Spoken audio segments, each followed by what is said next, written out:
እኚህ እናት 7 ልጆቻቸውን ነው በዛ ጦርነት ያጡት። ሞኝ ከራሱ ብልጥ ደግሞ ከሰው ይማራል ይባላል። ኢትዮጵያዊ ነኝ፣ የሀገሬ ሰላም ያሳስበኛል ምትሉ ግን አንድ ያዳው። ሰላም ጤና ይስጥልን። እንዴት አላችሁ? እንዴት ቆያችሁ? በአንድ ርዕስ ዙሪያ ላይ በሚያጠነጥን ዝግጅት መጥቻለሁ። ተከታተሉኝ ዘንድ በአክብሮት እየጋበዝኩ ቪዲዮን ከማየታችሁ በፊት ላይክ አድርጋችሁ ተጀምሩ ዘንድ በአክብሮት እጠይቃለሁ። እንግዲህ ወደ ጦርነትን በተመለከተ ዝግጅት ከመግባቴ በፊት እቺ አጠር ያለች ዜናን እንስማትና ከዛ እንመለሳለን። ዛሬ በ4 ኪሎ የተፈጠረው ነገር በርካቶችን አስገርሟል።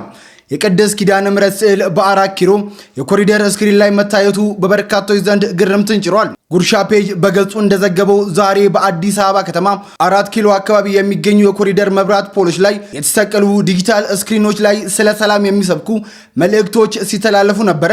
ነገር ግን ከሌላው ስክሪኖች በተለየ አንዱ ስክሪን ላይ የታየው ኪዳነ ምሕረት ምስል የበርካቶችን ቀልብ ገዝቷል። ሌሎቹ ስክሪኖች ሌላ ተመሳሳይ መልእክቶችን ሲያስተላልፉ ይሄኛው ስክሪን ግን ከሌሎቹ መለየቱ በርካቶች እንዳስገረማቸው ለጉርሻ ፔጅ ተናግረዋል። ስለ ሁኔታው ያላችሁን ሐሳብ አስተያየት ኮመንት ላይ ጻፉልን። አዲስ ከሆናችሁ የፕላስ ምልክቷን በመንካት ፎሎ ማድረግ ቤተሰብ ይሁኑ። እንግዲህ እንደሚታወቀው ትውልዱ ያው ምልክትና ፋቂ ሆኗል። ለማንኛቸውም ቅድስተ ቅዱሳን ትታየን ትገለጽልን እስቲ በሁሉም አቅጣጫ። ምናልባት ልቦናችን መልካም ነገርን ማፍለቅ ማሰብ ከቻለ እና ወደ መልካም ነገርም መምጣት ከቻለ ለማንኛቸውም ቅድስተ ቅዱሳን በመልጃዋ በቸርነቷ በአማላጅነቷ አትለየን። ጌታም መልጃዋን አስቦ ቸርነቱ ምሕረቱ ይበዛልን ዘንድ ከዚህ ከሰቆቃ ከመከራ ከቸነፈር ከጦርነት ያድነን ዘንድ ቅዱስ ፍቃድ ይሆንልን። ይህንን እንደዚህ ካልኩኝ ወደሚቀጥለው ዝግጅቴ ስገባ የሚቀጥለው ዝግጅቴ ጦርነትን በተመለከተ ነው። ወንድማችን በእርግጥ ያው ስለ ጦርነቱ ስላለፈው ጦርነት የሚነግረን ነው። እንግዲህ ለኛ ጦርነቱ በተለይ አሁን ያለፈው ጦርነት ምናልባት አሁን ሲናገር እንደው እንደማስገንዘቢያ ይሆናል እንጂ ስለ ጦርነቱ ማውጋት ለቀባሪው አረዶት አይነት ይሆናል እና ለማንኛቸውም እስቲ እንደማስገንዘቢያ ስለሚሆን ወንድማችንን እንከታተለው። እኚህ እናት 7 ልጆቻቸውን ነው በዛ ጦርነት ያጡት። ይህንን ቪዲዮ ትግራይ ክልል ላይ ጦርነት ለመጀመር እያኮበኮባችሁ ያላችሁ አካላት በደንብ አዳምጡ። እኚህ በምስሉ ላይ የምትመለከቷቸው የትግራይ እናታችን በዛ አስከፊው የትግራይ ጦርነት 7 ልጆቻቸውን በሙሉ አጥተዋል። እያንዳንዳቸውን 7ቱንም ልጆቻቸውን ሲወልዱ እንደ ሴት 9 ወር በሙሉ በማህፀናቸው ተሸክመዋል። በብዙ ስቃይ በብዙ ህመም ሲወልዱ ደግሞ በምጥ ከዛም ሲያሳድጉም በድህነት አቅማቸው በጣም በብዙ መከራና ስቃይ ነው ልጆቻቸውን ያሳደጉት። ያ ጦርነት ለዚች የትግራይ እናት ምንድነው የጠቀማት? ምንድነው ከዛ ጦርነት የትግራይ እናቶች ያገኙት? ልጆቻቸውን ከማጣት የወላድ መካን ከመሆን ያለፈ ምንድነው የትግራይ እናት የተጠቀመችው? ልክ እንደሳቸው 3ም 4ም 2ም 1ም ልጆቻቸውን ያልተነጠቁ የትግራይ እናቶች የሉም በዛ አስከፊ ጦርነት። ድጋሚ ያንን ጦርነት ከመጀመራችሁ በፊት እስቲ ይሄንን ጥያቄ መልሱልን። ለትግራይ ህዝብ ለትግራይ እናት ያ ጦርነት ምን ነበር የጠቀመው? እንዴት ነው ያ አስከፊ ጦርነት ያላስተማረን? ካሁን በኋላ በእርስ በርስ ጦርነት ወንድማማቾች የሚተላለቁባት ሀገር እንድትሆን አንፈልግም። ካሁን በኋላ በወንድማማቾች ጦርነት የወላድ መካን እናቶችንና ጧሪ ቀባሪ አጥተው የሚሰቃዩ እናቶችን ማየት አንፈልግም። ይሄንን ቪዲዮ ሊተላለፍ የፈለገው አረዳድ ወይም ደግሞ አንድምታ ምንድነው? እሱ ጦርነቱ ሳይጀመር ይቅር፣ ማንም ይጀምረው ማንም፣ ዞሮ ዞሮ ጦርነቱ ይበላናል፣ ህዝባችንን ይበላል፣ ኢኮኖሚ ይበላል፣ ሀብት ንብረታችንን ያወድማል። ስለዚህ ከመጀመሪያው ጦርነት ተምረን ጦርነቱ እንዳይጀመር ይሁን። ምክንያቱም እናቶች አለ ጧሪ ቀባሪ እንዳይቀሩ፣ ህፃናት አለ ወላጅ እንዳይቀሩ የሚያደርግ ነውና ስለዚህ ይቅርብን የሚለውን አረዳድ እንድትረዱልኝ ይፈልጋለሁ። ዞሮ ዞሮ ይህ ለማንም ሰው ምናልባት ሰው የተባለ ህሊና ያለው የሚረዳው ነገር ነው፣ ጦርነት ምን ያህል አውዳሚ እንደሆነ። ስለዚህ ከመጀመሪያው ጦርነት ብልጥ ሆነን ያው የራሳችን ጥፋት ነው። ስለዚህ ከዛ ተምረን አሁንም ወደ ጦርነት እንዳንገማ ከፍተኛ ጥንቃቄ ሲቻል ሲሆን እንደው የሃይማኖት አባቶችም ህዝቡን ለጸሎት አነሳስተው አንድ ነገር ማድረግ ነበረባቸው። የሃይማኖት አባቶችም ዝም ጸጥ ብለዋል፣ ረጭ ብለዋል። እንግዲህ ጦርነቱ ሲጀመር ወይ ደግሞ ያው እንደተለመደው ወይ ይባርኩልናል ወይ የሆነ ነገር ያደርጉልናል። በዛ በኩል ያሉትም አንድ ነገር ይላሉ፣ በዚህ በኩል ያሉትም ሌላ ነገር ይላሉ። ስለዚህ ህዝባችን የሚቀጥለው ዙር ሰቆቃ ውስጥ ይገባል ማለት ነው። ያ ከመሆኑ በፊት ጦርነቱ ይቆም ነው እየተባለ ያለው። በዛ አንድምታ እንድትረዱኝ እፈልጋለሁ።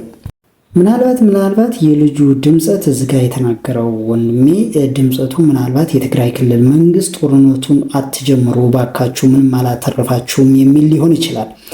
እኔ ግን በዛ አይደለም እዚህ ጋር ለማቅረብ የፈለኩት። ማንም የጀመረው ማንም ሱዳንም ትምጣ ኤርትራም ትምጣ የትግራይ ክልል መንግስት የሚሆን የፌዴራል መንግስት ጅቡቲም ትሆን ሶማሌም ትሆን ማንም ይሁን ማንም ጦርነቱ አይጀመር። በቃ በዚች ባውንደሪ ውስጥ በዚህ በኢስት አፍሪካ ባለች አንድ ባውንደሪ ውስጥ ይህ ጦርነት አይካሄድ ነው እያልኩ ያለሁት። እኔ ይህንን ነው ለማስተላለፍ የፈለግኩትና በዚህ እንድትረዱኝ እፈልጋለሁ። ወንድማችን እንካችሁ ጋዛንም ተመልከቱ አስተውሉም ይለናል። ግን ጋዛ ድረስ መሄድም አይጠበቅብንም። እዙ አፍጫችን ስር ትላንት የሆነውን ዛሬ የሆነ ያለውን ነገር ማስተዋል ተስኖናል። ለማንኛቸውም እግዚአብሔር ቸርነቱን ያብዛለን፣ ምሕረቱን ይላክልን፣ ከዚህ ከመከራ ከቸነፈር ከጦርነት እግዚአብሔር ይሰውረን። ለማንኛቸውም ወንድማችን እያቀረበልን ያለውን ነገር ተከታተሉት። እቺን ሀገር ተመልከቷት። በጣም ነው አይደል የምታምረው። ጋዛ ትባላለች። አሁን ደግሞ እቺ ውብ ከተማ ምን እንደምትመስል ላሳያችሁ። አሁን በዚህ ሰዓት ማለት ነው። ተመልከቱ። አመድ ሆናለች እንደምትመለከቱት። እነዛም ያማምሩ ፎቆች የሉ ፍርስራሽ ሆነዋል። ያ ቅድም ያያችሁት የሚያምረው ከተማ እንደዚህ አመድ ሆኗል። በምን ምክንያት? በጦርነት። ጋዛ ላይ ህፃናት ከዚህ በፊት እንደዚህ ነበር የሚቦርቁት። ተመልከቱ።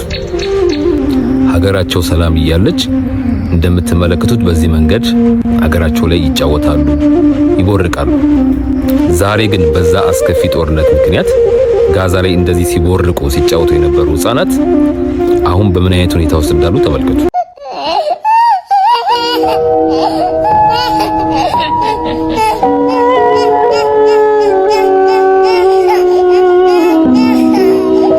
ሞኝ ከራሱ ብልጥ ደግሞ ከሰው ይማራል ይባላል። ኢትዮጵያዊ ነኝ የሀገሬ ሰላም ያሳስበኛል የምትሉ ግን አንድ ያዳምጡኝ እስቲ። የአንድ ሀገር ሰላም ማጣት፣ ጦርነት፣ እርስ በርስ መባላት ምን ያህል ጥፋት እንደሚያደርስ አያችሁ። እኛ ኢትዮጵያውያን አሁን እየሄድንበት ያለው መንገድ በዘረኝነቱና በፖለቲካው በዚህ ከቀጠለ እንደነሱ ማንሆንበት ምንም ምክንያት የለም። ኢትዮጵያ በምትባል እናት ሀገራችን አማካኝነት የአንድ እናት ልጆች ሆነን ሳለ ወንድም ከወንድም እርስ በርስ በጦርነት ዋጋ ከፍለናልም እየከፈልን ነው። ወንድም ከወንድም በሚያደርገው ጦርነት ሁሌም እንደምለው አሸናፊም ሆነ ተሸናፊ የለም፣ የሚያስከብሩትም ድንበር የለም። ምክንያቱም እናት ሀገር ኢትዮጵያ ያላት ድንበር ከኬንያ፣ ከሶማሌ፣ ከጅቡቲ እንጂ እርስ በርስ አማራ ከኦሮሞ፣ ኦሮሞ ከአማራ፣ ትግሬ ከአማራ፣ አማራ ከትግሬ፣ ወላይታ ከሲዳማ፣ ሲዳማ ከወላይታ ድንበር የለን።